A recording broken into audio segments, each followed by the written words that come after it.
앉아서 함께 기도하겠습니다. 부활의 주님과 함께 우리 땅을 믿음과 은혜 가운데 살아갈 수 있도록 함께 기도하겠습니다. 오늘 예배가 하나님 기뻐하시는 예배가 될 수 있도록 우리 자신들을 돌아보면서 감사하고 회개할 일을 회개해 하는 기도하시기를 바랍니다. 우리 기도할 때에 하나님 땅에 세우신 교회들과 선교주의 하나님이 은혜를 주시고 저희 전쟁 가운데 여러 가지 어려움 가운데 있는 지구 곳곳에 하나님 은혜를 베풀어 주시고 또 이 시간 주일학교 모임 가운데 하나님 함께 하시고 또 성도들 가운데 건강과 삶의 어려움이 있는 성도들 돌아보시고 예배를 통해서 하나님 만나는 시간 될 수 있도록 우리 함께 기도한 후에 이정숙 집사님 예배를 위해서 기도하시겠습니다.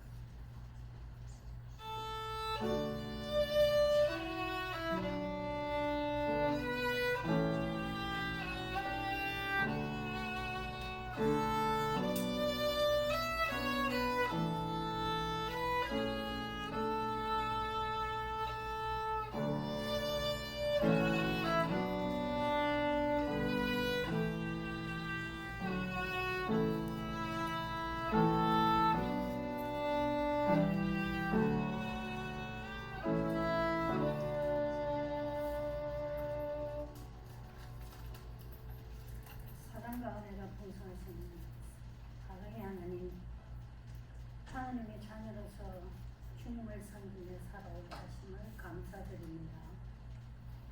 이는 세상에 참으로 험하였으나 주님의 어려우신 파로 저희들을 지켜주셨습니다. 성령님께서 인도자가 되시고 저희 마음과 생각을 다스려 주옵소서. 저희 손과 발을 다스려 주님의 뜻대로 살아가도록 이끌어 주옵소서. 저희 말이나 행동으로 열매를 맺는 삶이 되도록 인도해 주심을 믿습니다. 은혜로우신 하나님, 주님의 거룩하심을 닮으려는 마음을 주옵소서. 하나님의 성결을 사모하게 하시고 자신의 정결하게 하는 일에 예민하게 하옵소서. 성경을 자주 읽고 묵상하는 가운데 하나님의 거룩하심을 쫓게 하옵소서. 찬송을 부르며 주님의 기쁨을 노래하는 가운데 더럽고 추악한 육체의 감정들을 물리치게 하옵소서. 새롭게 하시는 주님이여, 하늘에서 내려오는 은총으로 새 기쁨을 공급하기를 소망합니다. 주님께서는 일곱번 넘어질지라도 다시 일으켜 주시는 하나님을 믿습니다. 주님의 평강으로 성령을 새롭게 해 주심을 바라면서 목사님의 설교가 우리들에게는 큰 은혜와 축복이 함께 하시기를 기도드리며 예수님의 이름으로 기도했습니다. 아멘. 하나님 말씀은 신약 성경 히브리서 11장 8절에서 13절 말씀, 이 말씀을 교독해서 제가 한 절 읽고 선생님이 한 절 읽고 들어가겠습니다. 믿음으로 아브라함은 부르심을 받았을 때에 순종하여 장래에 유업으로 받을 땅에 나아갈새 갈 바를 알지 못하고 나아갔으며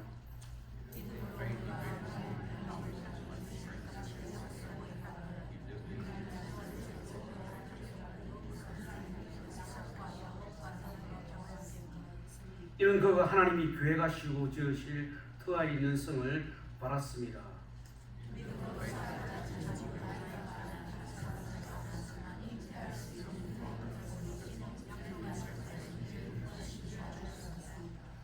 이러므로 죽은 자와 같은 한 사람으로 말미암아 하늘의 허다한 별과 또 해변의 무수한 모래와 같이 많은 후손이 생육하였느니라.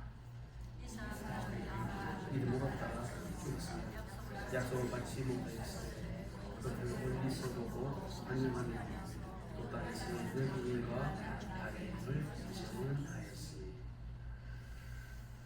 제가 전에 히브리서 11장 말씀으로 히브리서 말씀을 쭉 묵상하는 가운데, 그렇죠? 사순절이 오고 또 그리고 종료주일, 고난주간, 부활주일 때문에 조금 말씀에서 11장에서 벗어나 있다가 다시 히브리 11장 믿음의 장으로 컴백을 했습니다. 제가 살아왔던 날들 한번 돌아보았습니다. 저는 BK, Pastor's Kids죠. 목사의 자식으로 자녀로 살았기 때문에 그렇죠? 아버지의 목회지를 따라서 여기저기 그렇게 다녔습니다. 실제로 제가 기억이 나는 쪽은 대구 살 때 그때부터 제 머릿속에 기억이 납니다. 그래서 옛날에 그때의 그 목사님들은 사택이 있었기 때문에 교회당 안쪽에 경내 안에 있거나 아주 가까운 쪽에 사택이 있었는데 아버지 목회하시던 그 교회가 대구의 중앙통에 있었습니다.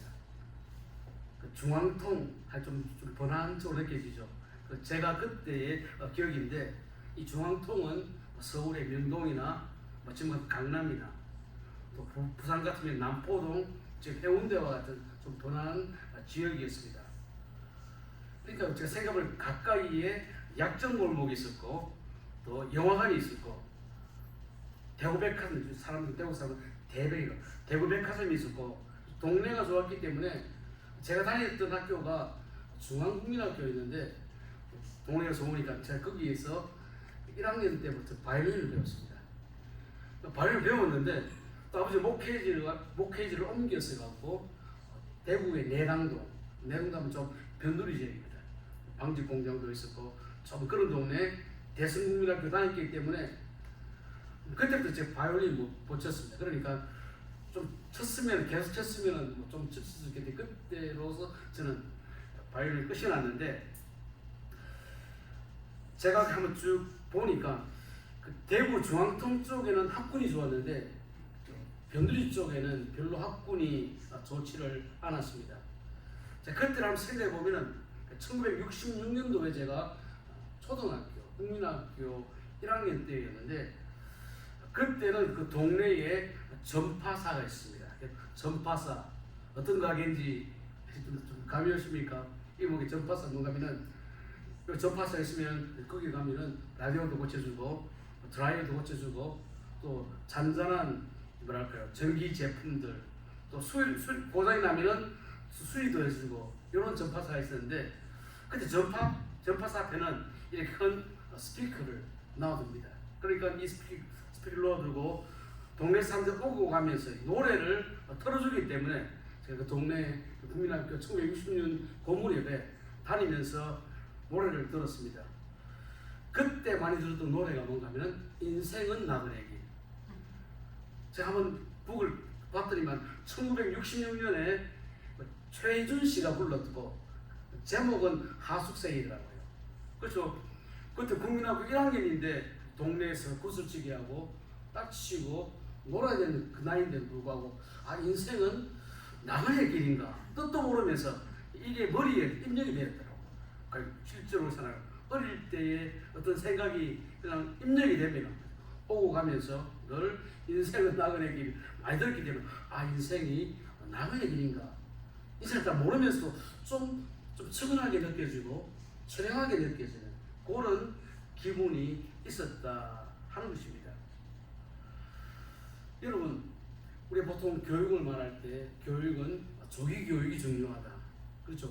누가 이제 임신을 하면은 아기는 뱃속에서부터 엄마가 이 교육을 하잖아요.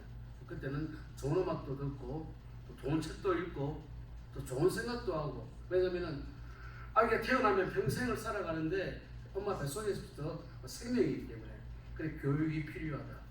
우리 유대인이라고 하면은 이렇게 교육에 특별한 그런 생각들이 있죠. 우리 한국 사람들도 조기 교육에 이렇게 대단한 그런 열정이 있지만은 유대인들도 어릴 때부터 이 교육에 깊은 생각을 하고 있습니다.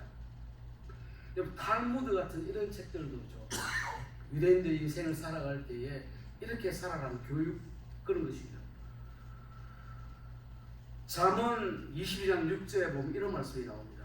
읽어봅시다. 마땅히 행할 길을 아이에게 가르치라. 그리하면 늙어도 그것을 떠나지 아니하리라. 그렇죠. 이 보면 유대인들도 어릴 때부터 교육을 시켜라. 우리 주일 예배를 드리고 있는데 우리 교회 옆에서는 지금 주일학교 성경 공부를 하고 있죠. 그럴 때 이사를 간다든지 또 아니면 어디에 살 곳을 정한다고 하면은 자녀가 있다고 하면은 학군을 찾아보잖아요. 어느 학군이 좋을까? 실제 우리가 살고 있는 이쪽에는 학군이 좋은 쪽으로 그렇게 되는데 유대인들이 매일 아침에 그죠? 꼭 저녁에 하루에 2번씩 그렇게 암송하는 성경 말씀이 있습니다. 신명기 6장 4절 보면은 읽어봅시다. 이스라엘들아 우리 하나님은 여호와는 오직 유일한 하나님이시니.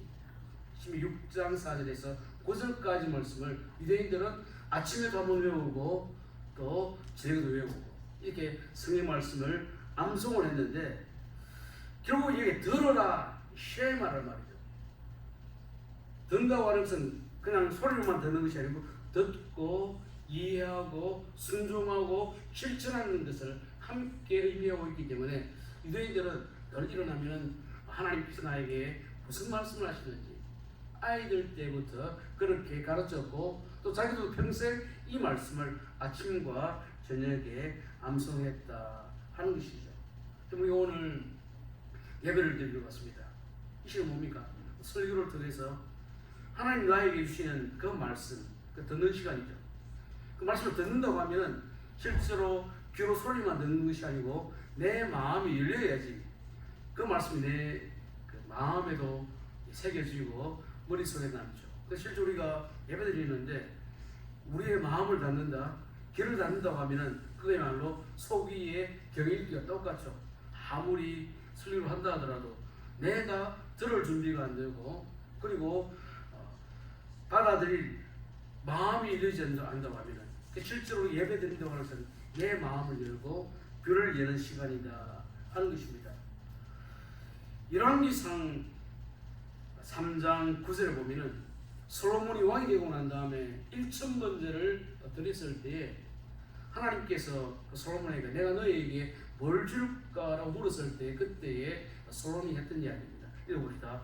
누가 주의 이 많은 백성을 재판할 수 있사오리까? 듣는 마음을 종에게 주사. 듣는 마음, 열린 마음, 열린 귀. 결국은 우리 하나님 말씀 읽는다고 할 때, 또 우리 개인적으로 성경을 읽는다고 할 때, 성경을 읽는다고 할 때도, 공부한다고 할 때도 듣는 마음, 열린 마음이 우선적으로 우리가 해야 될 일이다 하는 것이죠. 우리 사무엘상 3장 10절에도 비슷한 말씀이 나옵니다. 사무엘, 하나님이 내 기도를 들으셨다 하는 것들, 우리 교회도 사무엘이죠. 읽어봅시다. 여호와께서 임하여 서서 전과 같이 사무엘아 사무엘아 부르시는지라. 사무엘이 이르되 말씀하옵소서 주의 종이 듣겠나이다. 오늘 설교 말씀을 지금 전하고 있는데 내가 듣는다고 하는 마음이 없다고 하면은 그 나의 기본적인 그런 자세가 없다고 하면은 그래서 나에게는 아무런 영향을 미치지 못한다 하는 것이죠. 실제로 우리가 듣는다 또 하나님 말씀을 받는다고 하는 것은 어릴 때부터 그렇게 시작이 되는데 왜 교육이 중요하냐? 그것은 그죠? 3살 버릇이 8까지 간다. 제가 어릴 때 인생은 낙이네 1966년 그때 1학년인데 그걸 들으니까 인생 아무것도 모르면서도 인생은 나그네 같이 느낌이 좀 처량한 것인가 그런 생각이 내게 바로 듣는 것은 참으로 중요하다 하는 것입니다. 히브리 11장은 믿음은 이것이다. 히브리 11장 1절에서 3절까지는 믿음의 정의가 있죠. 히브리 11장 4절부터 39절까지는 믿음으로 살았던 사람들의 그렇죠. example, 예를 보여주면서 믿음은 이렇게 사는 것입니다 라고 하나하나 설명을 하고 있습니다. 한번 우리가 복습하는 차원에서 믿음의 삶에 보면은 사람들이 소개가 되는데 첫 번째 믿음의 삶의 1봉우리는 아벨이죠. 아벨은 누군가 하면 그렇죠. 바른 제사를 드렸던 사람은 예배가 믿음이다 하는 것을 아벨을 통해서 알려주고 있죠. 두 번째 봉우리는 에녹이죠. 에녹을 통해서는 하나님과 동행하는 삶이, 하나님과 함께 사는 삶이 믿음이다. 세 번째는 노아입니다. 노아를 통해서는, 그렇죠. 노아는 세상은 다 이렇게 살아도 그러나 나는 하나님 말씀대로 뜻대로 사는 것이, 그러나의 삶이 믿음의 삶이다. 자, 오늘은 이제 네 번째 봉우리죠. 아브라함이죠. 아브라함은 믿음의 봉우리 가운데서 가장 높은 최고봉, 그 믿음의 조상이라고 그렇게 소개가 되고 있는데, 아브라함이 누구냐? 우리 간단하게 한번 정리하자고 하면은 창세기 11장에 갈대아우르, 지금 이라크 지역이죠. 갈대아우르에서 데라의 아들로 태어났다가 하나님의 부르심을 받고, 그렇죠, 75세에 고향을 떠나게 됩니다. 우리 성경 창세기 12장 4절을 한번 봅시다. 이 아브라함이 여호와의 말씀을 따라했고 롯도 그와 함께 갔으며 아브라함이 하란을 떠날 때에 75세였다. 아브라함 생애는 75세부터 이제 믿음의 그런 믿음의 삶을 시행하게 됩니다. 그때부터 이제 믿음의 삶을 살았는데, 그런데 창세기 25장 7절 한번 읽어봅시다. 아브라함의 향년이 175세라. 8절. 그가 나이 높고 늙어서 기운이 다하여 죽어 자기 일조에게로 돌아갑니다. 75세의 부름을 받아서 175세에 세상을 떠났으니까 믿음의 생애는 100년의 삶을 살았죠. 그 사이에 아브라함 가운데, 아브라함 생애에 크고 작은 많은 일들이 있었는데, 그런데 실제로 오늘 성경에 보면은 아브라함의 삶을 히브리 11장에 어떻게 정리를 해주는가 하면, 히브리 11장 우리 13절 말씀 읽어봅시다. 이 사람들은 다 믿음을 따라 죽었으며 약속을 받지 못하였으되 그것들을 멀리서 보고 환영하며 또 땅에서는 외국인과 나그네임을 증언하였습니다. 아브라함의 삶을, 아브라함은 나그네와 외국인으로 살았다. 그렇죠? 그 생애 동안에 많고 많은 일이 있었는데 아브라함을 정의하면서 이 사람은 이 땅에서는 외국인과 나그네로 살았다. 자, 믿음의 삶이라는 것은 나그네의 삶이다, 외인의 삶이다 라고 이렇게 표현하고 있다 하는 것입니다. 그렇죠. 성경은 히브리서를 기록한 사람이 저자가 있는데 원래의 저자는 성령 하나님이죠. 성령 하나님께서 히브리 11장을 통해서 아브라함의 생애를 통해서 우리에게 믿음은 나그네의 생활, 외골의 삶인데 대체 왜 이렇게 말씀하셨을까? 그 의도가 무엇인지 오늘 이 시간에 한번 정리해 볼까 합니다. 여러분, 그 소크라테스 나우나시가 노래 부를 때 테스형이라고 했더라고요. 왜 소크라테스가 너 자신을 알라 이 말을 했을까요? 그렇죠? 그때 많은 사람이 있었지만 자신이 누구인지를 잘 파악하지 못하고 그냥 떠밀려 사는 사람이 있었기 때문에 너 자신을 알라, 너가 누구인지 또 자신을 알아야지 무엇을 해야 할지 알기 때문에 너 자신을 알라. 그다음 히브리 11장에 보면은 아브라함은 나그네와 외인으로 살았다. 그렇죠? 아브라함의 삶은 믿음의 삶이니까 올라왔는데 왜 성경은 우리에게 믿음의 삶을 나그네라고 정의할까? 우리 그 뜻을 우리는 알아보자 하는 것이죠. 첫 번째로 생각할 것은요, 실제로 이 세상에는 내가 누구인지를 모르고 사는 사람들이 많이 있다 하는 것입니다. 여러분, 예수님께서 이 땅에 하나님께서 인간의 구원을 위해서 땅에 보내셨습니다. 그런데 주님은 이 땅에 오셔서 사역을 하실 때에 무엇 때문에 주님이 이 땅에 오셨는지 분명한 목적과 이유를 주님께서 알고 계셨습니다. 주님께서 이 땅에 계실 동안 유대인들도 예수님을 죽이려고 했지만은 그렇죠. 헤롯도 예수님을 죽이려고 했던 그런 생각이 있었기 때문에 제자들이 그 소식을 듣고 난 다음에 예수님이 우리 잠깐 이 땅을 여기를 좀 피해 있읍시다라고 말했을 때에 누가복음 13장 33절에 주님은 이런 말씀을 하셨습니다. 자, 읽어봅시다. 그러나 오늘과 내일 모레는 내가 갈 길을 가야 하리니 선지자가 예루살렘 밖에서는 죽는 법이 없느니라. 그렇죠? 잠깐은 좀 피합시다 할 때 나는 내 길을 가야 된다. 반드시 하나님 나의 땅에 보내주셨던 그 목적, 그게 십자가죠. 십자가의 죽으심으로 우리 인간의 구원을 이루신다고 하는 이 사명과 목적을 아셨기 때문에 주님은 그 십자가의 자를 피하지 않으시고 끝까지 겟세마네 동산에서 피땀 흘리는 기도를 하시면서까지 하나님 주셨던 이 고난의 잔을 받으시고 십자가를 주시고 우리의 구원을 이루시고 우리의 부활의 첫 열매가 되셨다라고 말하고 있죠. 예수님도 보면은 사명을 위해서 꿋꿋하게 고난과 십자가도 마다않고 거기를 가셨고 히브리 11장에 나오는 믿음의 사람들, 믿음의 조상들도 꿋꿋하게 그 믿음의 길을 갔다 하는 것입니다. 여러분, 제가 보니까 성경에 나그네라고 하는 말이 제법 많이 나오는데 이 나그네라고 하는 말을 첫 번째로 했던 사람이 누구인가 하면 창세기 23장 4절 한번 봅시다. 읽어보겠습니다. 나는 당신들 중에 나그네요 그리워하는 자이니. 여기 보면 나는 아브라함입니다. 오늘 아브라함이 고향 갈 때 우리를 떠나서 약속의 땅 가나안 팔레스타인에 왔는데 그때 나는 당신들 중에는 나그네와 같다.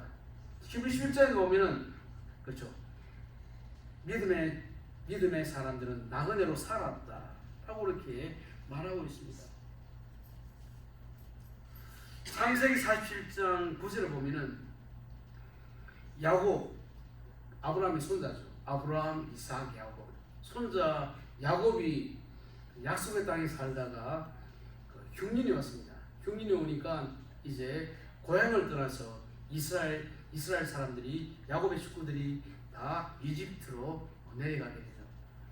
그래서 야곱이 바라오를 만났을 때 했던 이야기가 창세기 47장 9절 말씀이죠. 읽어봅시다. 야곱이 바로에게 이르되 내 나그네 길의 세월이 130년이니이다. 내 나이가 얼마 못 되나 우리 조상의 나그네 길의 연소에 미치지 못하나 험악한 세월을 살았나이다. 아브라함도 자신을 나그네라고 말했고 그리고 야곱도 나는 나그네 세월을 살았습니다. 그러니까 보면은 믿음의 조상들 선배들은 다 이 나그네 의식을 나는 나그네 땅에 왔다는 그런 마음이 있었다는 것이죠. 실제로 보면 여러분 모세가 그렇죠 그 프린스 오브 이집트였죠. 그 이집트의 공주의 아들로 있다가 어떤 사건에 연루되어서 미디안으로 도망을 가게 됩니다. 그리고 그 미디안 광야에서 아들을 놓고 난 다음에 출애굽기 2장 22절에 아들의 이름을 이렇게 짓습니다. 읽어봅시다. 그가 아들을 낳음에 모세가 그의 아들을 게르솜이라 하여 이르되 내가 타국에서 나그네가 되었습니다. 그죠? 게르솜 아들을 볼 때 나는 타국에서 나그네다. 예를 들어 자식이 나그네 그래 부르는 거예요. 자기가 언제나 나는 나그네로 산다고 하는 것을 이 모세도 기억하며 살았다 하는 것이죠. 성경이 왜 우리 그리스도인들을 향해 믿음의 삶을 사는 사람들을 향해서 그렇게 최대하게 나그네라고 부를까? 이것은 뭔가 하면은 너 자신을 바라는 거죠. 이 땅에서 천년만년 사는 게 아니고 하나님 부르시면은 떠나야 된다. 지난 주간에 교황 프란시스한 떠났죠. 선종했다고 했죠. 장례식에서 수십만이 모였잖아요. 그러니까 내 땅에서 천년만년 사는 게 아니고 하나님이 부르신다고 하면은 아무리 한이 많아도 잠깐만요, 아직도 일이 남은 거 아니죠. 부르심에 가야 되는 나그네와 같은 사람이다. 인간이 누군지를 알라고 하는 것이죠. 여러분, 성경이 몇 권입니까? 전체가 66권입니다. 우리 할 때 우리가 3구 27이라고 하죠. 구약은 39권, 신약은 27권. 여러분, 그 성경에 보면은, 그죠? 성경이 이렇게 되어 있는데, 보통 성경 66권이 우리에게 뭘 가르치고 있느냐? 성경의 중심이 뭐냐? 하면 그것은 구속의 역사입니다. 하나님 어떻게 우리 인간을 구원하시느냐? 리뎀션 히스토리라고 말하죠. 하나님 우리 인간을 구원해가는 그 과정을 쭉 기록해 놓았는데, 여러분, 사도행전 7장에 가보면은 스데반, 초대교회 집사였던 스데반의 설교가 그 사도행전 7장에 나옵니다. 우리 제가 신학교에서 공부를 할 때 사도행전 7장은 구속사의 가장 대표적인 설교다라고 이렇게 제가 배웠습니다. 말하자면 구약 역사를 소개할 때에 한 장이지만은 그렇죠. 구약 39권의 역사를 단 한 장에 다 기록이 딱 되어 있는데, 하나님 어떻게 인간을 구원해 가시느냐 하는 그 스토리를 다 기록해 놓았는데, 스데반이 성령 충만함을 받고 그죠, 교회가 세워지고 집사가 되고 난 다음에, 그리고 이제 설교를 하고 예수 그리스도의 죽으심과 부활을 증거하니까, 그때 유대교회 종교 지도자들이 스데반을 체포를 했습니다. 이 사람이 하나님 율법과 모세의 계명을 다 깨뜨리는 그런 설교를 한다라고 그렇게 스데반을 잡았고, 우리가 잘 알고 있는 그죠, 바울, 그 사울이죠. 스데반이 지금 계명을 어겼기 때문에 이 사람을 십자가 사형시켜야 된다고 했을 때, 그때에 그죠, 바울이 그 자리에 앉아 있었고, 그 스데반은 돌에 맞아서 그렇게 세상을 순교를 하게 되는데, 스데반이 설교를 할 때에 사도행 7장에 보면 이런 말씀이 나옵니다. 읽어봅시다. 스데반이 이르되 여러분 부형들이여 들으소서. 우리 조상 아브라함이 하나님 있기 전에 메소포타미아에 있을 때에 영광의 하나님이 그에게 보여. 스데반이 여러분 부형들이여, 이 부형은 누군가 하면은 그렇죠, 자기보다 나이가 많은 아버지와 같은 사람들, 또 형과 같은 그런 사람들인데, 이 부형들은 누군가 하면은 그렇죠, 이스라엘의 종교적인 지도자였던 바리새인들, 대제사장들, 서기관들이 있는데, 구약 성경을 환하게 하고 있는 사람들에게 구약의 역사, 하나님 구약을 통해서 무엇을 알려주는지 그렇게 쭉 설명을 하는 가운데에 사도행전 7장 4절에 이렇게 말합니다. 우리 읽어봅시다. 아브라함이 갈대아 사람의 땅을 떠나 하란에 거하다가 그의 아버지가 죽음에 하나님이 그를 거기서 너희 지금 사는 이 땅으로 옮기셨느니라. 그죠? 갈대아우로 메소포타미아에서 지금 팔레스틴으로 옮겼다.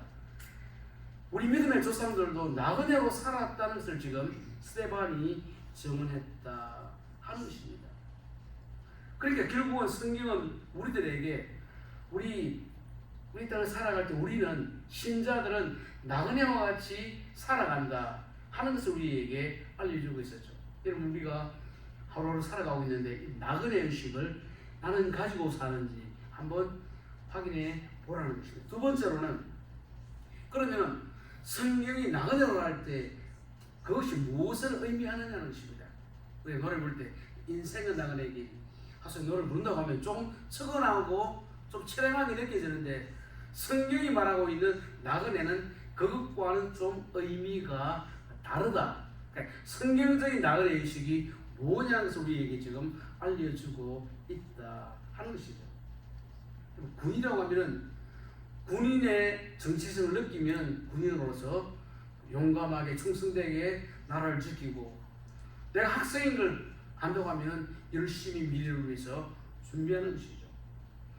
그리고 부모로 가면 부모가 해야 될 그런 사명이 있듯이 자기의 정체성을 바로 알아야지 우리가 이 땅을 바르게 산다 하는 것이죠. 그러니까 성경이 말하는 이 나그네는 우리 보통 생각하는 나그네와는 의미가 조금 다르다는 것입니다. 다시 말하면은 성경이 우리에게 나그네로 말할 때 이 나그네는 우리 이 땅을 평생 오래오래 사는 것이 아니라 때가 되면은 떠날 때가 있고 또 돌아갈 보장이 있다는 것을 우리에게 의미하는 말이라는 것이죠. 그렇죠. 아까 제가 어린 시절부터 그죠? 노래들 그 시절에도 인생은 나그네인가 국민학교 1학년 때 거의 머리에 박혔는데 우리 성경이 우리에게 나그네로 할 때 이 성경이 말하는 나그네의 의미가 뭐냐? 바로 정리가 되어야지 우리가 신자로서 이 땅을 살아간다는 것이죠. 성경이 말하는 나그네는 좀 부정적이거나 소극적이나 비관적인 그런 것이 아니고 그렇죠. 나는 이 땅을 평생 오래오래 천년만년 사는 것이 아니고 때가 딱 되면은 하나님 부르시면 떠나야 되고 또 우리 보통 나그네 하면은 정처 없이 떠도는 집시와 같은 유목민과 같은 그런 삶이지만 성경이 말하는 이 나그네는 돌아갈 본향이 있는 천국이 있는 그 존재임을 알라 하는 것이 바로 나그네가 우리에게 알려주는 것입니다.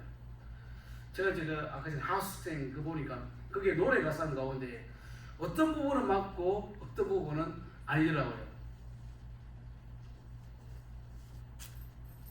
그렇죠. 인생은 어디서 왔다가 어디로 돌아가는지 모르는 게 인생이라고 노래하고 있는데 또 빈손으로 왔다가 빈손으로 돌아간다라고 그렇게 노래하고 있는데 그런데 성경은 정체 없는 그냥 빈손으로만 돌아가는 존재가 아니고 여러분 로마 14장 8절에 보면은 바울이 이렇게 말하고 있습니다.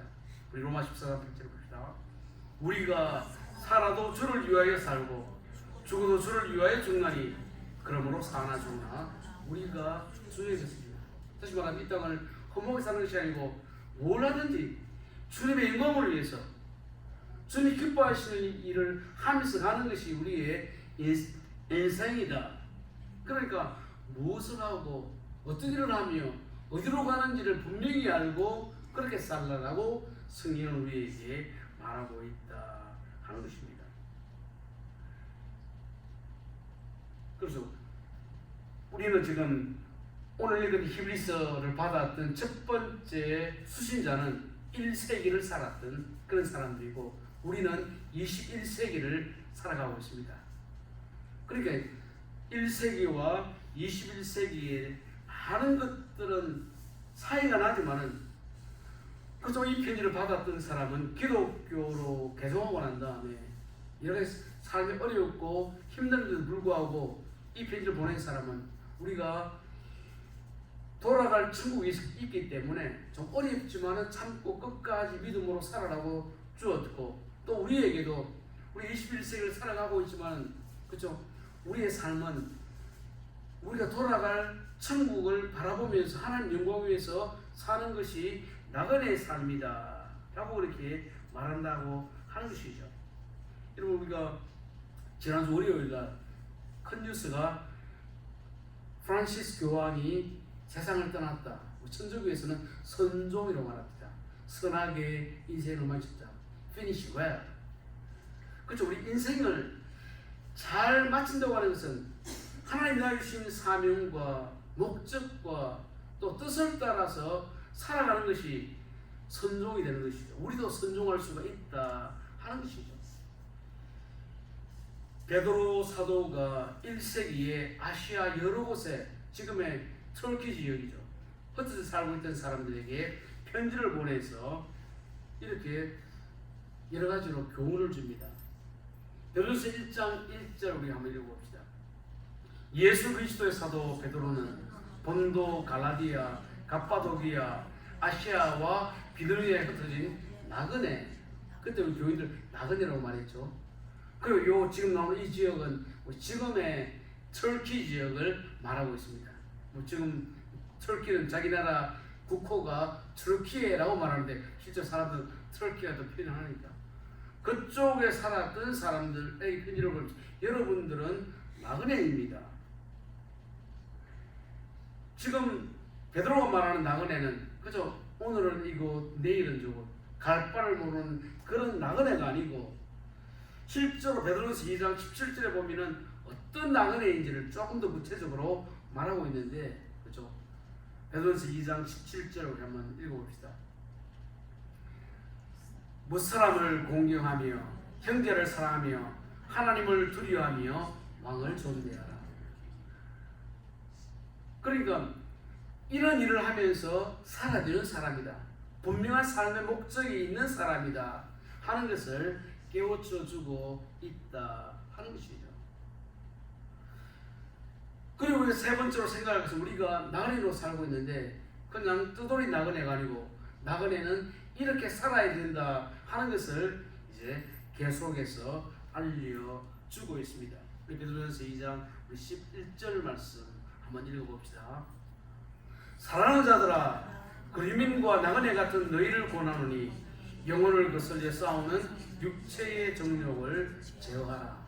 자, 이거 보면은 우리가 나그네 같이 살아가고 있지만은 영혼을 거스리고 있는 악한 생각들, 이 시대의 풍조들, 잘못된 신앙들과는 또 사탄과 싸우면서 살아가는 삶이다. 그러니까 그냥 세상 흐르는 대로 또 떠밀려가는 대로 사는 것이 아니고 우리는 이 가운데서도 하나님 기뻐하시는 일을 하면서 살아가라. 그리고 2장 17절에는 너희가 나그네로 있을 때를 두려움으로 지내라. 신중하게 잘 생각하면서 살라고 말했는데 우리가 나그네로 하면 어떻게 살아야 되느냐. 이 생각하면 첫 번째로는 나는 하나님께서 나를 세상에 보내셨다는 것입니다.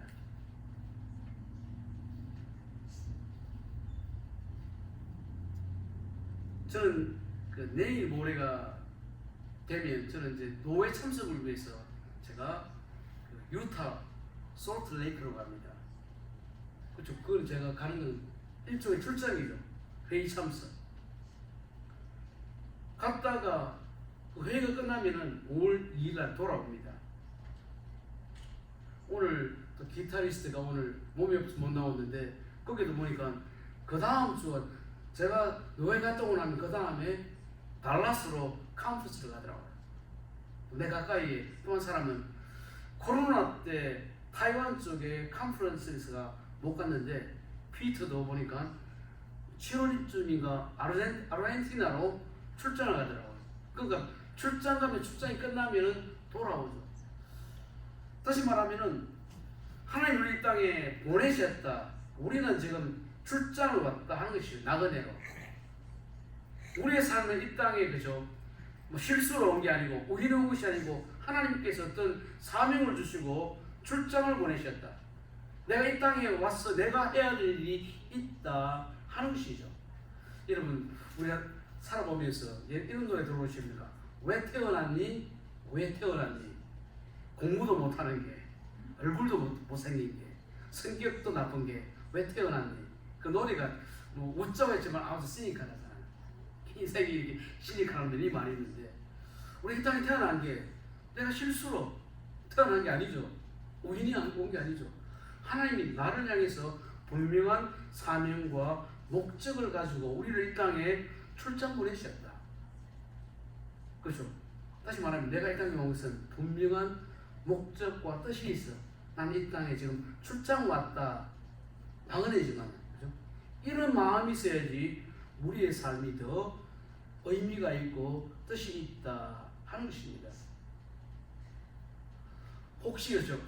내가 참 실수로 산다, 실수로 태어났다 이런 생각이 들면 좀 바꿔야 돼요. 성경은 그게 아니다. 하나님 우리 이 땅에 출장 보내셨다. 사명이 있다. 그래서 성경은 우리의 삶에 대해서 뭐라 말하는지 잘 정리하는 말이죠. 그것을 가지고 저는 마태복음 10장 29절과 그리고 누가복음 12장 6절 두 성경을 보면 제가 한번 설명을 하겠습니다. 우리 읽어봅시다. 참새 두 마리가 한 아사로온에 팔리지 아니하느냐. 그러나 너희 아버지께서 허락하지 아니하시면 그 하나도 땅에 떨어지지 아니하리라. 뭔가 하면 그때 참새 두 마리를 한 아사로온에 팔았는데 그런데 그 한 마리가 떨어지는 것, 팔리는 것조차도 하나님께서 다 간섭하신다고 하면은 우리 인간은 얼마나 더 소중한지, 우리의 삶이라는 것도 그냥 흘러가는 게 아니고 하나님의 선하신 뜻과 계획 안에 있다는 것을 지금 말하고 있죠. 여러분 누가복음 12장 6절 한번 읽어봅시다. 참새 5마리가 두 아사리온에 팔리는 것이 아니냐. 그러나 하나님이 앞에서는 그 하나도 잊어버린 바가 되지 아니합니다. 되게 보면서 그렇죠. 참새 한 마리를 두 아사리에 팔았는데, 그렇죠? 참새 5마리, 한 아사리에 2마리였는데 이게는 5마리를 두 아사리를 준다고 하면 돈 더 내면 한 마리 더 줘. Buy one get one free, buy one second one half. 유대인의 상술이죠, 그렇죠?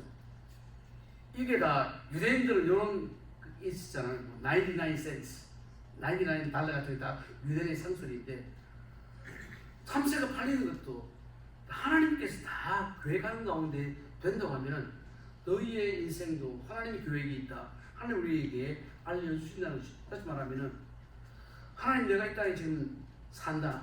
내가 미국 산다.